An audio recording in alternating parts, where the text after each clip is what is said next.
Well, we've looked at classical repertoire and the inherent difficulties of articulation and technique. And today we're going to wrap it up with pattern changes.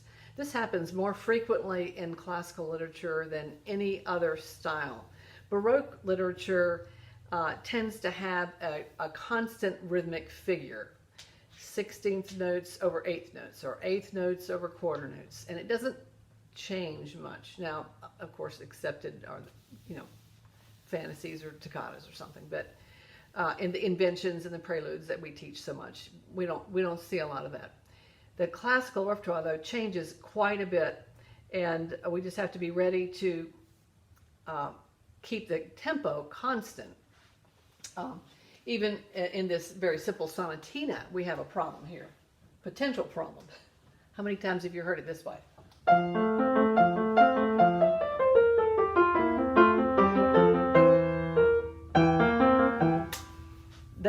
They weren't feeling the underlying quarter note.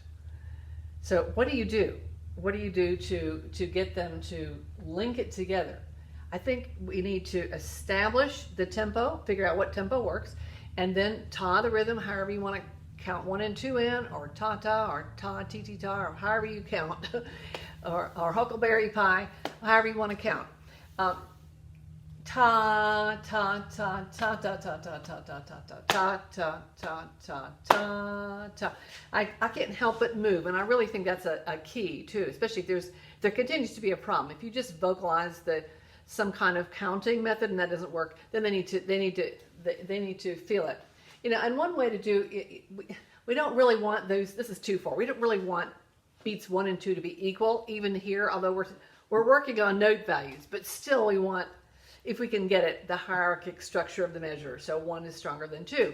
So one way to feel that without telling them is just to do 1, 2, 1, 2. Ta ta ta ta ta ta ta ta ta ta ta ta ta ta ta ta ta ta. You see, that does several things. It establishes a steady tempo. It keeps them from rushing that quarter note, and it gives a lift to beat 2. So that would be one way of helping fix that problem. Now here's another one.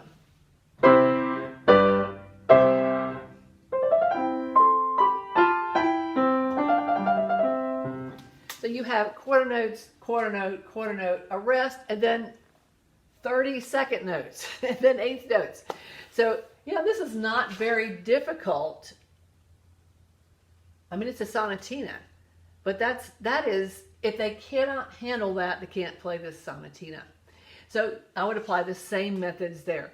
Ta, ta, ta, ta, da da da da ta, or huckleberry pie, ta ta ta ta, da da da da da. And so use movement. This is movement. I don't have to stand. And some people are not comfortable standing and moving. So, you can do exercise in your chair. You can feel the music in your chair. So there you go. Classical repertoire, articulation, technique, and pattern changes. Be sure your student can handle all those before you assign a piece in that style.